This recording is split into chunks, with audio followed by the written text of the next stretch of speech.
All right, hello everyone, and welcome to today's Tech Talk, Metaverse, a Revolution in the Making. I'm Peter Zemsky, Strategy Professor and Dean of Innovation at INSEAD. So classic Tech Talk, we're really looking at emerging technologies. We live in an age where there's just like wave after wave of at least potential disruptions coming. And as we all know now, what you really want to do is understand what is the potential of these technologies? What are the early use cases? Where should you use it? Where might you want to just wait and watch? And today we have two deep experts in tech strategy who are going to help us think that through. So here we go. It is now time to meet our guests on this. So here we go. So two really experienced tech strategy advisors. First, coming to us from London is Bella Thornely. She's a senior manager in the technology strategy and advisory practice at Accenture. She's the UK and Europe future tech capability lead.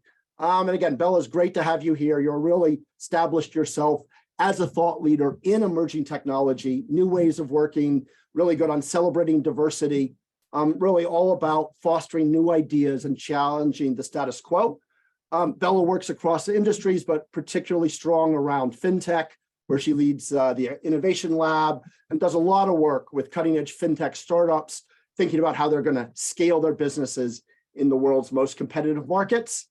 Gianluca, joining us from Milan, Italy, managing director in Accenture, 20 years of experience to draw on as he makes sense of the metaverse, focuses on helping clients shaping, designing, and delivering really transformational digital solutions and architectures that kind of leverage cloud intelligent platforms to really deliver innovation at scale.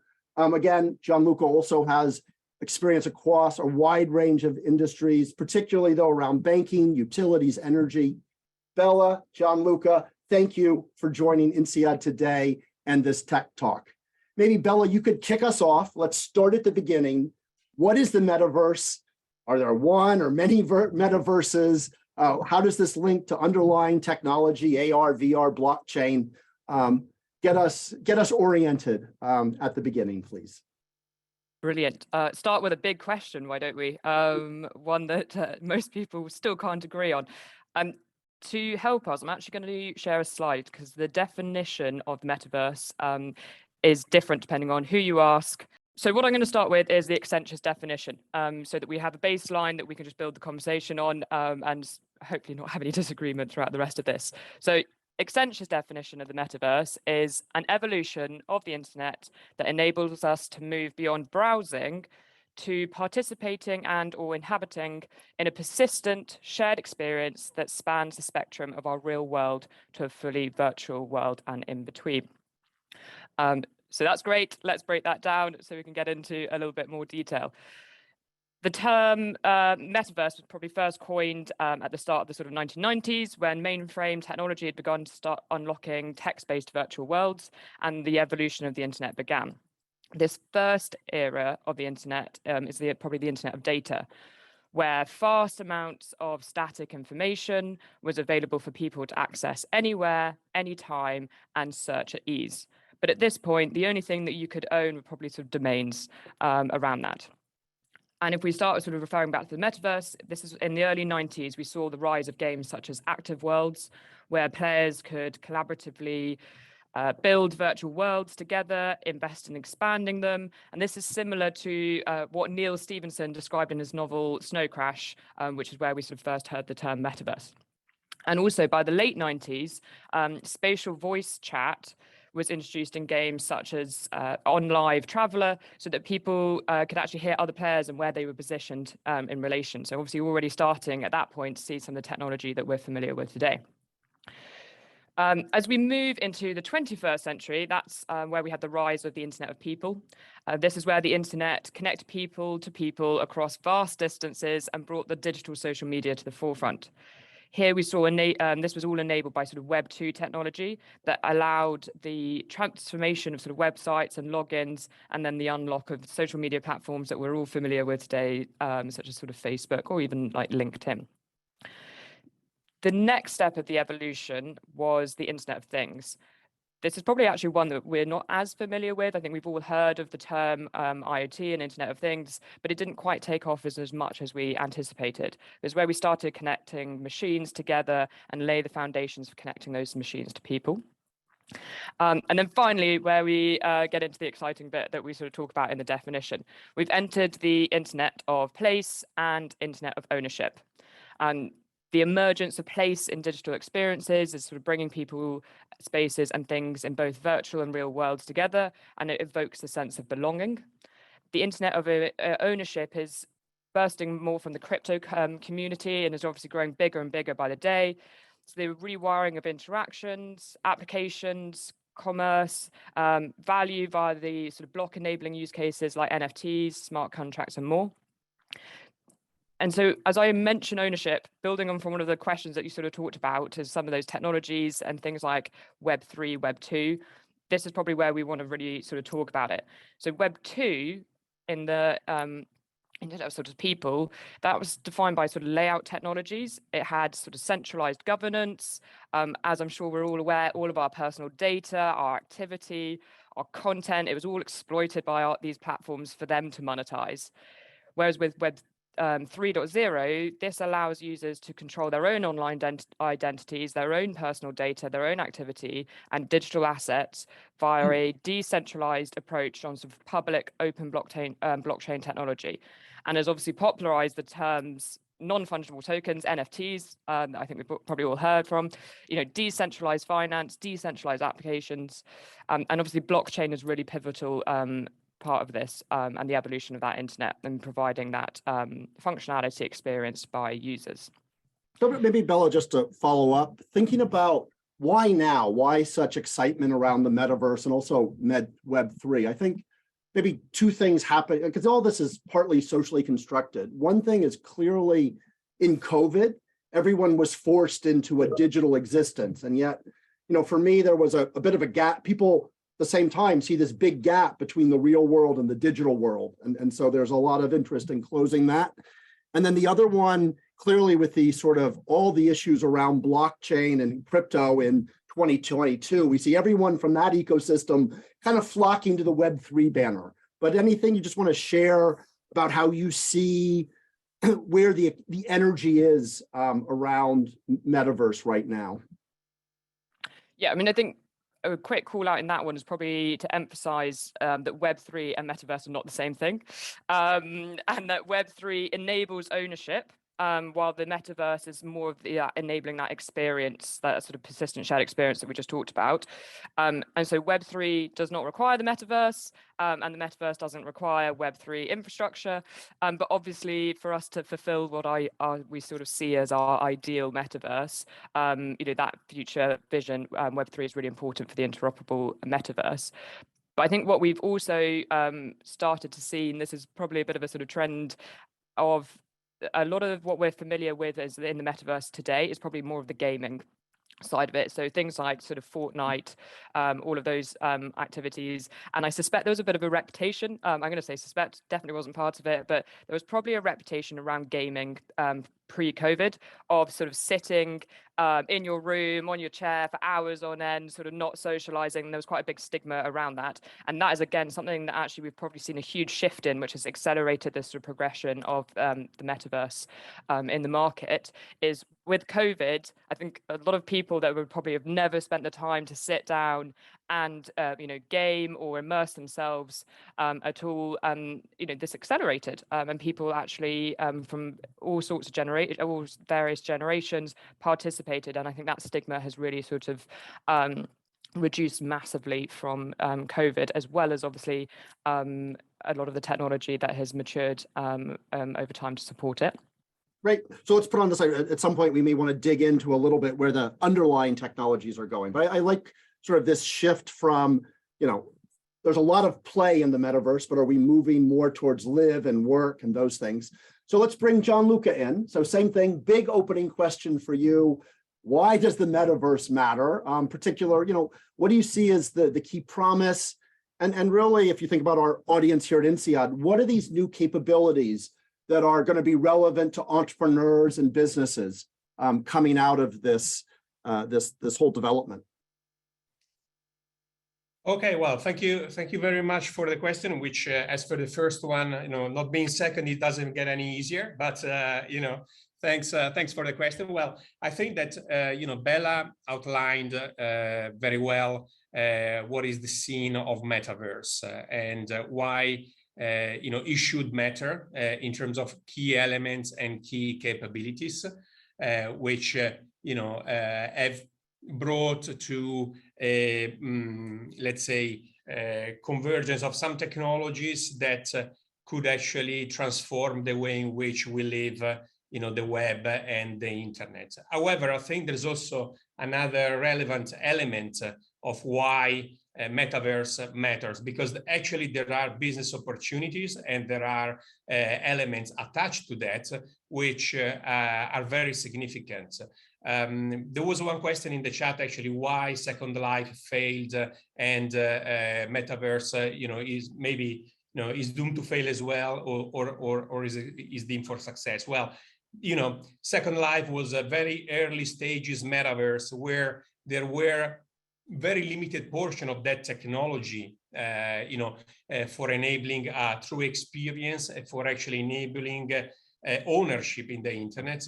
Now all of that is actually in a different shape at the moment, and we estimate as Accenture from a recent research back in November this year that there is a potential 1 trillion opportunity in the metaverse over the next 3 years.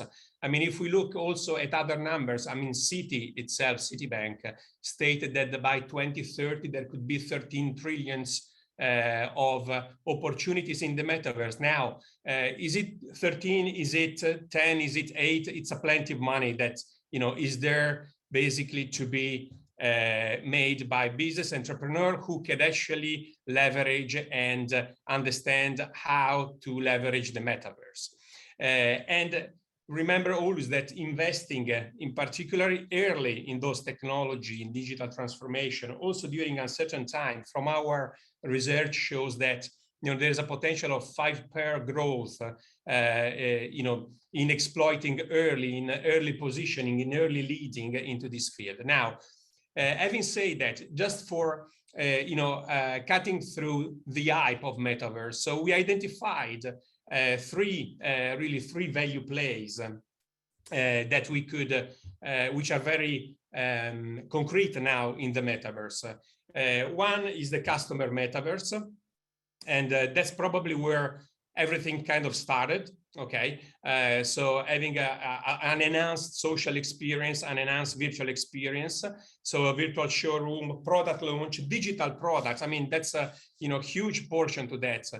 Not only the internet for buying and having a physical product shipped, but also for buying and owning digital only products in the metaverse. So all of that customer metaverse is certainly something that sparked the whole thing, but is certainly there already and is very concrete for start to reap some of the benefits. As you know, Meta is investing very, very heavily in the customer metaverse at the moment. Is one of the big tech that is investing the most. 4 billion only over the last quarter, 12 billion over 2022 in the Reality Lab, which is the metaverse branch of Facebook. So that's a lot of money pouring in for pulling together the ecosystem. Then there's another dimension, another value play in that, which is the industrial metaverse. So digital twin, supply chains, connected factories, simulation of products launch, which can be much quicker as a digital twin. There's, for example, NVIDIA with its own Omniverse, which is positioning itself, in a very strong way. And then there's the enterprise metaverse as the last play that we see as very concrete elements coming through, which is more around, recruiting and acquisition of talent, training, onboarding, operating the enterprise and collaboration through basically the metaverse. So these are three, we believe, very concrete elements, very specific areas where business should start and look and look at that, because that could be really a big change over the next few years. I think it was 2013. when we launched the slogan that every business is a digital business, and people were saying, well, what does it mean now? The slogan now is that Metaverse is an evolution and then a revolution. So technology is getting there, it will evolve, and at some point it will tip and create the revolution of Metaverse. So we are still in between the transition, but opportunities are there if we look wisely and what can be extracted in terms of value. Maybe just linking back to the technology piece for this 1 trillion, say maybe particularly on the customer side, how important are the VR goggles for this? And because obviously that's that's slowing down adoption if you rely on that. How important is that part of the technology for this value? Yeah, it is important. It will be even more important in the future, but it's not mandatory. I mean, the metaverse is not just about visors or HR, VR, XR, or whatever you want to come. Metaverse can also be experienced on your mobile phone nowadays. It can be experienced on your laptop computer. It can be experienced in the gaming console. It's an enriched experience. There's a concept around possession in that. There's a concept about presence, persistent presence, which of course get enhanced by the Oculus or the HoloLenses or all of that which comes with, but it's not necessarily only that the play. I mean, as Accenture, we created the concept of the metaverse continuum. Metaverse should not be only seen as the virtual world, should be seen as a continuum of virtual, physical, enhanced reality interaction which goes through over time. So it's not really the matter of I put the goggles on for like half an hour and I live in the metaverse. It's a more persistent experience, which is sometimes driven by an immersive experience through the goggles, but is also something else. So I wouldn't just to stick the success of metaverse on those kind of devices, which however are very important. So again, I'll talk later, we're doing a lot of metaverse cases at INSEAD, but it's exactly that. You put it on for 10 minutes, you experience it, and then you talk about it, as opposed to immersing people in this for hours at a time. So that's interesting. Again, also, it's interesting that I think early we thought, oh, there'll be all this adoption of the goggles and that'll drive the metaverse, but maybe it could be the other way around. Maybe the metaverse will develop and then people will want to take the second step with the goggles.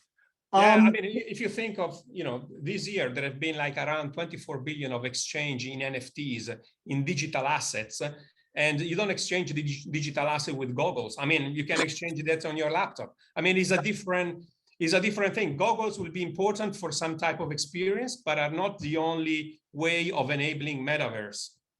So maybe one, before I bring in Bella back in, maybe do you want to highlight, maybe just go into a little more detail on an actual use case that you find promising? Maybe on the enterprise side, some of the stuff that are seeing some really interesting things that some companies are doing inside with Metaverse. Yeah, indeed. And,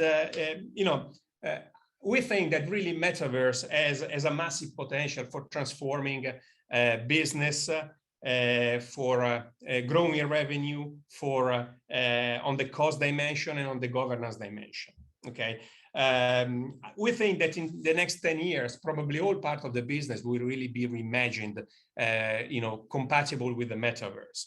There are different areas which have different level of maturity. I will go briefly through those in order to also bring to life the value play I mentioned before. So there's one which is the more relevant at the moment, the more easy to talk, the customer experience. That's getting mature. There, for example, we have a number of experiences. For example, we can mention Nike, the sportswear brand, which was one of the first creating a presence in the metaverse, in particular on the central end, where they actually built up a store where they actually create a whole set and a whole lines of product. We were just only digital. So they created sneaker digital, which actually were more expensive than the actual physical, the physical sneaker. So, you sometimes you read why, but never mind, it's, that's how it goes. So Nike actually was early, as in many things, and actually started to reap the benefit early. there are other fashion brands. I mean, fashion brands are the ones that are really exploiting more the metaverse in the customer space. So, for example, Tommy Hilfiger, for example, he has got a presence on Roblox. Gap, for example, is experimenting with Bored Apes for creating, collectibles, which are just NFTs. They haven't got a presence, but they are just NFTs which get traded. So, it's very much there. Then there's all the areas around how products are made. So this is going to change. There will be product that will be only digital. Nike has shown the way, for example. And there's also a thread in how products are made. So how digital twin can help in improving processes and how the products are made. There's a food company which we work with that actually adopted digital twins for recreating the supply chain and understanding why there was a spillage of products when filling containers, for example. And as per easy as it may seem, it took digital twin to actually improve the way they were working. So that's very much something that is applied. BMW is using the metaverse for training the employees in getting higher quality in the supply chain and in the assembly of the vehicle, for example. Then there's a whole area which is probably is kind of ups and down now at the moment, which is all the area about financing and payments. That's very relevant. It could be. It is very much there in terms of cryptocurrency, but we all know, the ups and downs that we had with crypto, and they now are more known as digital currency. However, there's also moves from from central banks for creating their digital currency in order to enable the metaverse. But as you can imagine, there will be demand for banking products and for financial products in the metaverse. If I need to buy something, I probably need some funding. I mean, there's a huge level of opportunity in there for the business, for example. Although there is still was an early play for crypto, now is moving to something else. What is something else is not really clearly known yet, but probably digital currency will have a central role in there in the near future. And then there's the employee experience use case, which is very, very relevant. I like to bring here up the Accenture experience in there, because starting with COVID, we leverage Metaverse very much for onboarding people. We onboard around 180,000 people per year in Accenture.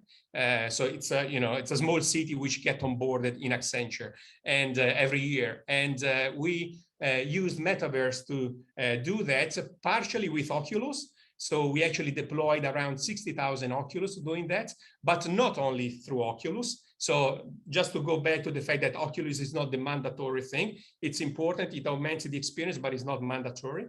And after all these onboarding, we realized that actually people get 60% more productive in terms of time frame. So it took 60% less time to get them productive. I mean, there are really incredible stats around that. So that's another use case which is very, very relevant and very concrete. Great. Maybe bring Bella in. Again, if you want to highlight maybe some things you find really exciting about the metaverse, but also where is it overused? Obviously, oftentimes with new technologies, people are learning the hard way, where it creates value, where it doesn't. Anything you can sort of help us think through in terms of what are the better versus worse use cases these days?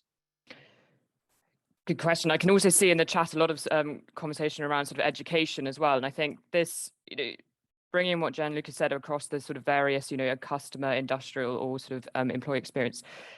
The employee experience use cases can hit every industry. And so this is big. This is, recruitment events. This is hiring. This is onboarding. This is immersive learning and collaboration. So a big thing that we've sort of touched upon is around the partnership with Microsoft around Microsoft Mesh and how we can create better collaboration on Teams aside of that. But that immersive learning is obviously a huge use case, and that is across our clients, but also education. I'm sorry to interrupt, Bella, but again, there's so much happening in the space. Do you want to just elaborate a little bit on the Mesh move and what you're doing there, just to give people some details? Yeah, so I think, we obviously can't go into huge amounts of detail because it's about to sort of hopefully come live and you'll be able to see it. But I think a big thing that we have seen is hybrid working. There's that shift since COVID of either being in person and also still being at home. And how do we improve that? How do we improve the efficiency of our people? How do we enable flexibility? Because that is a huge thing. If you look at some of the surveys of what people look for in their employees, it is around that flexibility, but also that sort of like collaboration. So, it is working with Microsoft to how do we take that to the next level and utilize some of the technologies that are available for us, such as sort of the avatars as part of Metaverse, so that where we are having to do hybrid working and we have some people online and some people at home, we can get the best experience of that, but also get people to concentrate. I'm sure no one has ever done this ever before, but if they have potentially been on a call and started trying to do some work in the background because they're like, oh, no one will sort of notice as I'm currently doing this PowerPoint. I'm sure no one has done that, but this is the sort of thing that hopefully sort of the Microsoft Mesh will sort of also prevent. It's like, if you need to be on that call, you need to be on that call, and therefore, how can you be efficient and have that avatar that is actually participating, looking you in the eye, and it is there. So I'm sure none of our audience is multitasking. Never. I said, all participants are truly listening at this exact point and not emailing at any point behind. So the immersive learning and that's collaboration is huge, and that education is probably a sector and an industry that has actually had very minimal innovation over time, and we could obviously clearly see during COVID that online learning was not every parent's favorite thing. So education is going to be massive around that, and there's a huge scale of how the metaverse could innovate that through obviously sort of some of the headset side of it, but also just getting people. I mean, sure, you've probably seen Meta's adverts on sort of TVs about actually sort of going in and being a cell and going through the body and actually sort of seeing that, being able to actually use some of the sort of augmented reality and virtual reality to sort of dissect animals. So really important. But that obviously leads to your second question around what are useful and what are the sort of hype type in there. What I would always say is there's realistically use cases across all of those areas that Gianluca said. But one of the things that we'll probably go into more detail is that they fundamentally need to make sure that they prove value and have a sort of strategic thought embedded into them. So some brands are investing into the creation of NFTs and digital assets or virtual spaces, but they have done so without really any thought of the sort of utility, longevity, practicality around it on there. And, Samsung is probably a very good example of they first, it was about this time last year, ran an event in Decentraland, and actually I don't think they put in huge amounts of thought and strategic. It was much more of a tactical sort of, I'd say PR stunt. I'm sure they'll have a question about me for that. But there was technical issues. People couldn't log on. They hadn't worked out who was the audience that they're trying to target. Which of the metaverse platforms is that target that audience on? So it really wasn't. It got a bit of a PR backlash. And so, in today's market climate, the companies who have built without any future thinking have probably crashed and burned already in the metaverse. So it is really, really important to do that. But obviously, if you have that strategic sort of thinking and that forward thinking, there is a huge amount of revenue opportunity in there. One of my favorite examples is around sort of Gucci. So Gucci's obviously in Roblox at the moment. You've got Gucci Town. They hit all the headlines because they sold a Gucci handbag in Roblox for $4,500. That's about $800 more than it's actually worth in the physical world. And the ridiculous sort of thing about that as well is the interoperability between platforms. So someone has bought that handbag in Roblox and they cannot take that anywhere else at the moment. So they cannot go into Fortnite with their Gucci handbag, because I'm sure that's what they would want to do. But that is the worrying, because that's short term. That brand is created in the short term. But if another handbag NFT is created with a higher fidelity, more utility, then that $4,500 handbag is completely worthless. I want to follow up just from a strategy point of view. So, you talk about, needing to think through how you're really creating value with the technology, which is clearly central. To what extent do you think companies can be sort of agile and experiment, just sort of have some hypotheses and go out and just try things, versus to what extent do you think they should have more of a traditional strategic analysis type approach? How do you like to help clients think this through? I mean, I think our key recommendation always is the strategy and purpose of that. So even if it is that they want to do a sort of proof of concept, it's understand from a business perspective why they're doing that. If you look across different industries, you will probably see that the retail industry, they are getting a huge footfall through sort of Roblox, 25 million users today. So for them, it's an access to new customers or regular customers around that. And there was a survey done that sort of between 16 and 21-year-olds are more worried about their virtual appearance than they are worried about their physical appearance. So they are willing to look good in the virtual world. So for the retail, there is obviously a clear strategy around that. They know who their consumers are. They want the footfall, so they know sort of which platforms they want to target. If you look at some of the other industries, if we go into the sort of automotive side, they're probably looking at utilizing technologies more around some of the digital twins part of it, sort of the factories side. Whereas if you look at probably the more financial services, this is a sort of high risk. We always know that they're quite slow into adopting anything too exciting around that. But they're much more regulated. They have a huge impact on brand and reputation, customer data. Around that, it's more difficult for them to place the bet of which platform they should do in. So for us there, again, those employee experiences are really good use cases for them to get their entire company on board.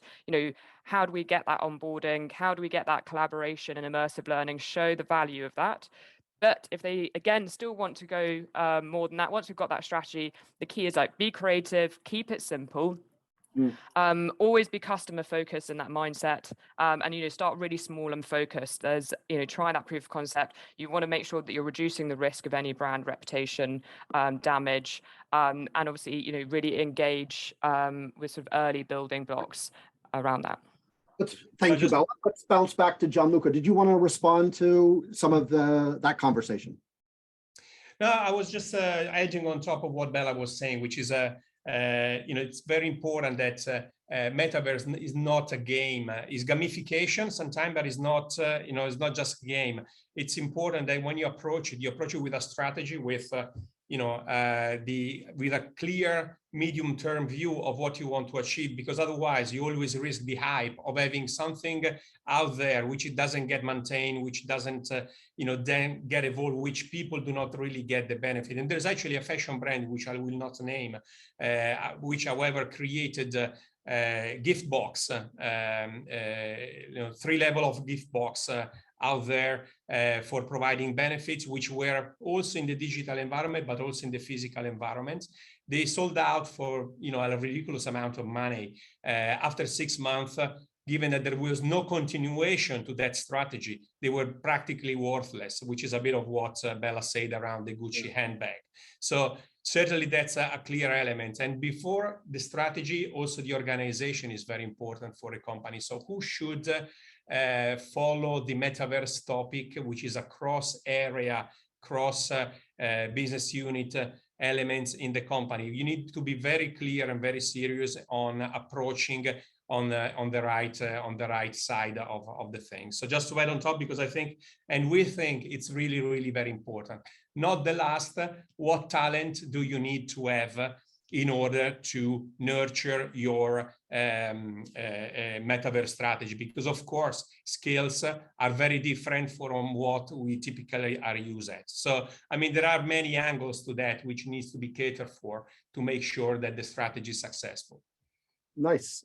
Maybe one thing, so Bella mentioned in terms of technology coming, the work on avatars, which is making some progress, but maybe not as much as people might have predicted. What are you thinking in terms of new technologies that are coming over the horizon that will enhance Metaverse? Are there particular things you're watching? What kind of time frames? Obviously, there was a lot of buzz around Apple backing off from some of their launches, possibly. But just what's your view on what to expect in terms of the underlying technology? Yeah, it's a complex question because metaverse is, as it is seen now, is a convergence of several technologies that they need to converge, where interoperability is one of the key ones, and interoperability probably is the one that is farther away at the moment.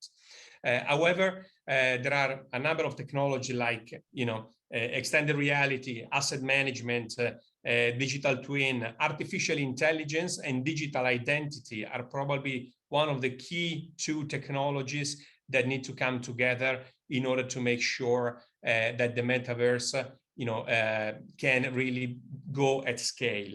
At the moment, in terms of time frame, I mean, you can read everything and the contrary of everything. Meta itself says that it will take 5 to 10 years for convergence, which doesn't mean that it will be an on-off thing. So for 10 years, we won't see anything, but certainly it will be a roadmap that we need to follow in terms of what needs to be there and what needs to mature first in order to enable the metaverse. So there is no clear answer to that, unfortunately, but certainly one of the key elements will be interoperability and digital currency in terms of making goods that you purchase, the persistent aspect of the metaverse in real life.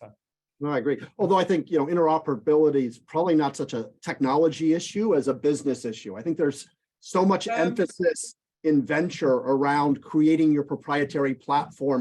The whole motivation is to try and get that lock in, but that then means you have all these competing platforms that are all trying to be the standard. Is that a fair concern? It is. I mean, the Web3 promise is that things will be decentralized and with, content and ownership given back to the creator. That comes also with a burden that, you will have to have a reference platform anyhow. And of course, those platforms are competing on the market. So, it's very difficult, I think. However, interoperability, and at the moment there is little sign to that, will be really key if we want to have a persistent experience in a continuum of virtual environments and physical environments. Well, that leads nicely to the last topic I want to put out there before we go to some amazing audience questions. But, there is this battle. I think one of the interesting things about the crypto meltdown last year is it brings up this tension between decentralization and centralization, right? So there was a huge problem that they promised decentralization and ultimately created an unregulated, centralized system that's amalgamated. And we know that's a recipe for disaster. So I guess a little bit here, one of the tensions now in technology, like metaverse as well, to what extent can we salvage this decentralized view, or to what extent does this need to be regulated? And there's clearly, there's clear research coming out. If you look at sort of mental health of teenagers, clearly the downturn in mental health is probably correlated with social media. It's very hard now to look at new technologies and not ask the question, what are the potential downsides, and can the industry deal with it, or do we need regulation? Okay, easy question for you, Bella. What do you got to say on that one? Oh yeah, that should be able to cover that easily on that. So yeah, I mean, it's a big one, and I think also looking at the questions, it's the regulation and probably also the sort of like sustainability and being, we're certainly big on the sort of responsible metaverse side of it as well. I mean, let's start. Like, Accenture conducted a huge survey. I think it was sort of 18,000 people across all sort of countries, and the three factors influencing their willingness to engage in the metaverse was around privacy, safety, and security. And at the moment as a whole, the metaverse is probably quite poorly regulated. Central metaverses are likely to sort of have their own sort of rules and regulations, but there's sort of no standardization or broad regulation across all of these. And it is definitely a barrier for the metaverse. You will start to see, and this is what we talk about with some of our clients, obviously, depending on which industry there are some existing regulations side of that. So Again, around sort of consumer protection potentially in your social media and gaming. And then some of the jurisdiction areas. So the US is probably the least regulated across all of the metaverse, has no sort of specific laws. However, if you start looking at China, they have a very, very restricted regulation already around their sort of privacy. They've got a complete ban on crypto. So they're already starting. You are also seeing legal issues around digital versions. So I don't know if you saw that Hermes won a sort of a lawsuit after seeing a digital Birkin bag created without their approval or consent. But otherwise, it's quite an unregulated space. And as you say, this is a huge impact. If you see the trolls we get on Twitter when you have anonymous things and the feedback around that, and that is going to be exacerbated again in the metaverse. But it's also really difficult how to regulate this. It's a whole new era. If we look at tokenization, it's difficult to put sort of monetary value on certain transactions. Is there going to be a tax implication around that? They are completely new types of transactions that we don't have regulation at the moment. So, how do we regulate buying virtual land or property in the metaverse? And should we apply the same laws that we have in the real world to that? And can you prosecute someone for trespassing on public property? But I think what you were getting into is the really interesting ones, which is around criminal activity within there, the bullying type of it, sexual offences in there. How do you prove that? How do you track that? We talked about interoperability. There is no consistent standardization around that. Theft of identity is going to be huge in there as well. And it is a really misinformation, deep fakes. I don't know if you saw, there was a big article around sort of, deep fakes and people, suddenly finding videos of themselves where they don't want to because of that. So it is huge, and it's really important that we need to continuously work with both companies as well as ourselves, but also governments and regulation and policies around that to try and help people so that they've got some well-being as they join this. Great. So I'm going to start working in some questions. I think people are basically asking us to go deeper on a whole number of topics, but just on this one, and maybe Gianluca, someone was asking about the privacy issues. So where, obviously the GDPR stuff is quite well developed. Is that something that comes up a good bit on these platforms, on these plays? Is that something people need to be concerned about? I think there's certainly a risk. I mean, if you think of theft of identity in Web 2, of course, the theft could be very damaging, but it could be maybe your credential for actually operating a login somewhere, for example. If it's your bank, of course, it could be a problem, but if it's something else, it's got a limited impact. However, if you think potentially what the metaverse could be in terms of actually having a full experience, so having yourself as an identity in the metaverse. So if you think, for example, have you being able to have a conversation and a chat with your bank representative or with something or someone from the government, for example, in the metaverse, then of course making sure that the identity, that the you is fundamental. At the moment, we have seen many examples of AI where you could morph the voice of people, so you can really make my voice sound exactly like yours and vice versa. You can morph the face of the people, so it's really impressive, and how you can create avatars or look-alike avatars which can really fake. So it's kind of a synthetic experience, right? So certainly identity is going to be one of the key elements, and at the moment, there is no clear regulation that actually says that yourself is you or myself is me. So certainly that could be an element of concern and needs to scale up for making sure metaverse is a safe place. Yeah, no, definitely. I think when you think about the consumer space, which is, I think, one of the big drivers now, you could start to see complexity and backlash if they don't manage these issues well. Whereas obviously industrial and enterprise, I think, are more manageable. There's more of a trusted actor taking care of that. Yeah. Okay, I'm going to try and bring some of these questions in. So this is maybe a little bit tough, but so you lay out these three areas: consumer, industrial, enterprise. If you had to rank them in terms of which are the most promising, maybe short-term and medium run? So like today, where do you think there's relatively more value, if that makes sense? And then how might that change over time? That's it. Bella, you want to take a stab? I take that. So, okay, so going back to it to remind everyone, so we've got the sort of consumer, industrial, and enterprise areas on that. As I said, the metaverse in the end will impact all industries, but obviously at different intensity, functions, and time. For me, from the conversations we have, enterprise use cases is the one that will impact the most if I was doing a horizon, because this can impact every industry. It is more internal focusing. It is that sort of employee experience type. So you don't have to integrate it with any technology, which is obviously a big panic. Again, if I go back to financial services, their technology landscape is usually quite complex already. And so, you can build that in.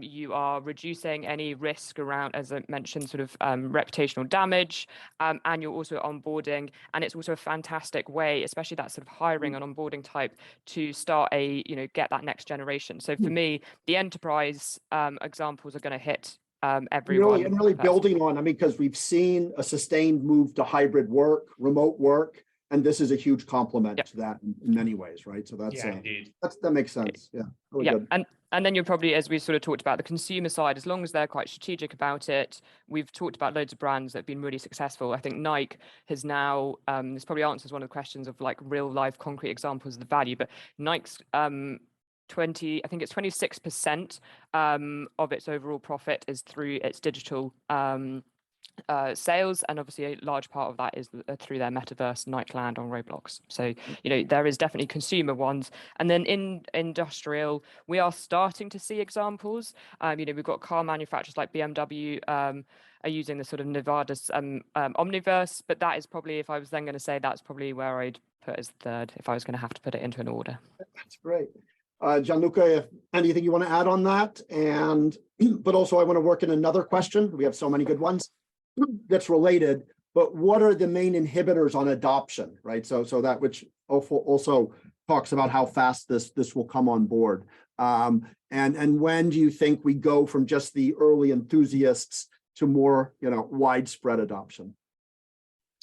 I think in terms of inhibitors, I think that, as I mentioned before, there is still a lot of convergence of technology that needs to be done. So if we think, for example, the level of maturity is different depending on the use case. So if we take the use case, for example, around enterprise metaverse, that is getting far more mature than anything else in the industrial, and is probably more mature even that something that is in the consumer. So there is, it's really kind of not blended across the board. So there are different level of maturities in terms of what are the inhibitor, but certainly, bandwidth could be is an inhibitor. At the moment, promise of 5G is there, but is not yet there completely, and latency is still a problem.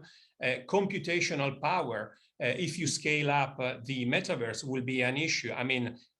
At least from an environmental standpoint. So, the computational power for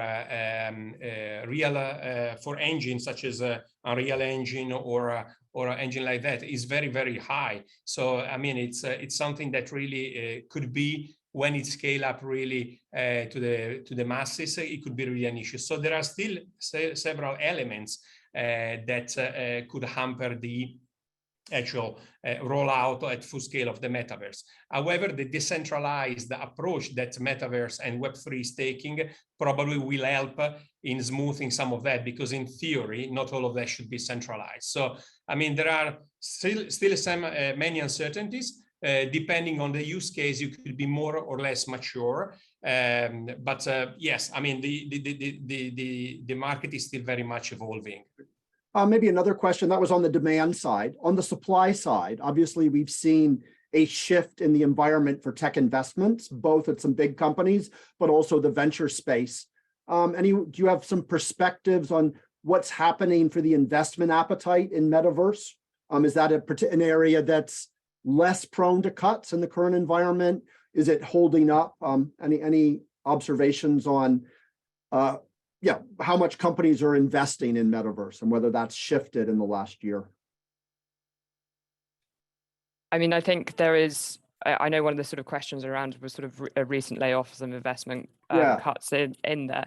And actually, if you look at some of those cuts as well, you know, I think sort of Microsoft being one, they're actually doubling down in a particular area. They're actually focusing on still some of the metaverse. So they've announced continued support for their sort of mixed reality toolkit. And so it's not an abandonment of the ship in any way. I think it's actually a sort of double down in investment in what they think is going to be truly valuable in that. If you also look, I mean, Microsoft, I think they've just got a new sort of C-suite member. I think it's like chief of metaverse or chief of hybrid working type thing. So, you know, there is definitely there, you know, Gianluca mentioned how much obviously going sort of into Facebook. And, you know, there is certainly, you know, huge ones. If you look in retail, like this is big, their innovation, they're having dedicated metaverse types. So the appetite is still there. I think it goes back to what we talked about previously around strategy. I think if you looked at the beginning of last year, people got overexcited and there was the hype and they just jumped in. And this happens, you know, we can also look at it about all the sort of crypto crashes as well as people, it's like, oh, you know, potentially easy money around that without a clear strategic thinking around it. I think what has now happened is people are being more strategic in their decisions and being more strategic in their investment for utilizing and exploiting the metaverse. Very nice. So maybe so people were asking a little bit on the education side. So I'd love to pick your brains on a little bit where you see the most promising applications on education. Maybe I'll just share briefly a little bit what INSEAD's doing. So not so much metaverse, but just VR is a great way to disrupt paper cases, right? So you read a paper case, you imagine that you're in the situation. What's amazing is to replace the paper case with VR clips, rather with actors doing, you know, like behavioral things or just going on scene. And then you actually can experience being the protagonist. But again, for us, it's just like disrupting the paper case. And we still do all of the live discussion around it. But we're finding that like amazing. And it really gets people's attention. And to something, Bella, you said, you know, when you put those goggles on people, they can't be on their phone. So the faculty loves the undivided attention. But anyway, I'm curious what you're sort of seeing on the education side with Metaverse.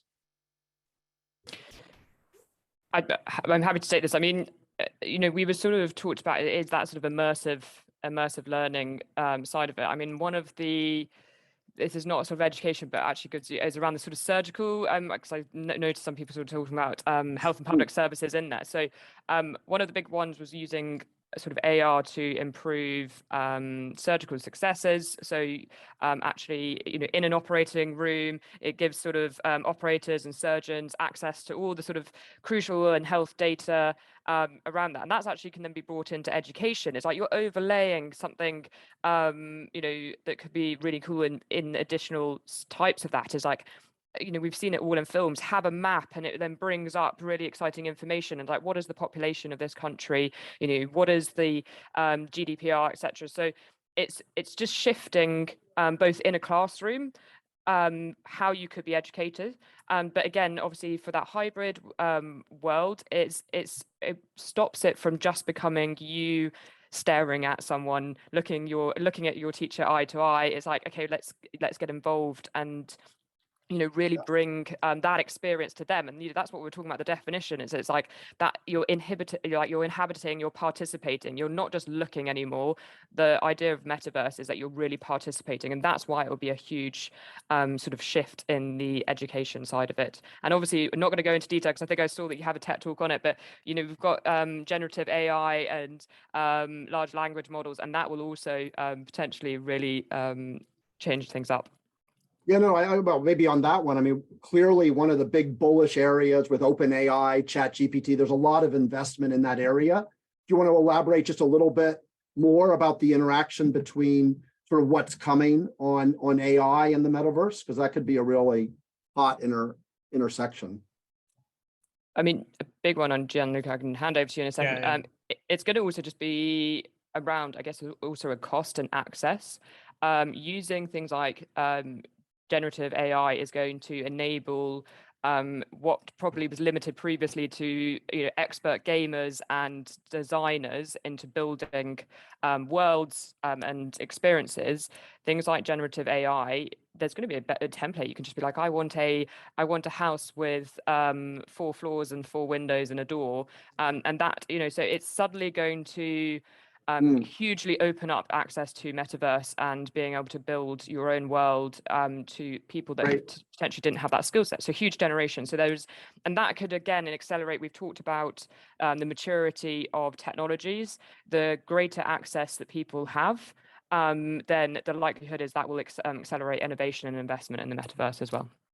All right, we're going to need to land this webinar. So maybe at the end, closing thoughts, maybe starting with you, Gianluca. I don't know, how real is the Metaverse? However you want to interpret that question. I think, I mean, there's no doubt that the Metaverse is real. I mean, there is money being generated into that, and there is value being ripped out of it, even if it's not necessarily hard money, but for example, in training and experiences, in improving supply chains into the industrial Metaverse. So it's definitely real. There has been a lot of hype around the Metaverse, and all of a sudden it went a bit down, and then of course people start questioning, but is it really there? But remember, all technologies, hype cycle did that. The internet did that as well. I mean, Amazon took about 20 years to get profitable, guys. I mean, and thanks to COVID, they actually leaped through. But I mean, those are cycles. So we firmly believe that there is a potential in the Metaverse. There are value plays which are very concrete. Technology is not completely there, but it starts to be there and can support specific use case. So in the reality, I mean, Metaverse, we think, is here to stay. Is here to evolve, and it will still change over the next few years to get the final shape, but certainly is a concrete play that we can rely on. Right. So, I mean, they're not only places where you can do business today, but then you can be prepared, building capabilities for the longer term potential. That makes a lot of sense.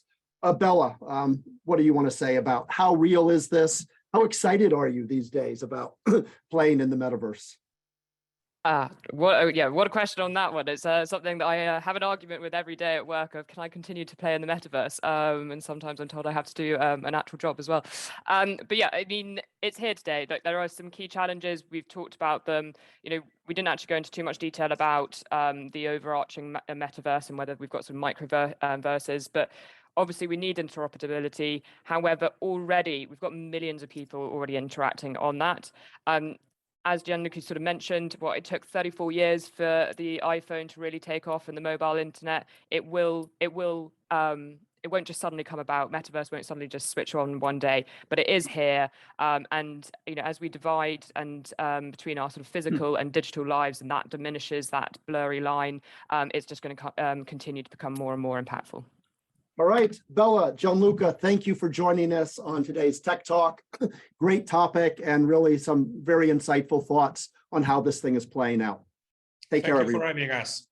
Brilliant. Thank you very much. Cheers. Thank you. Bye-bye. Thank you. Bye.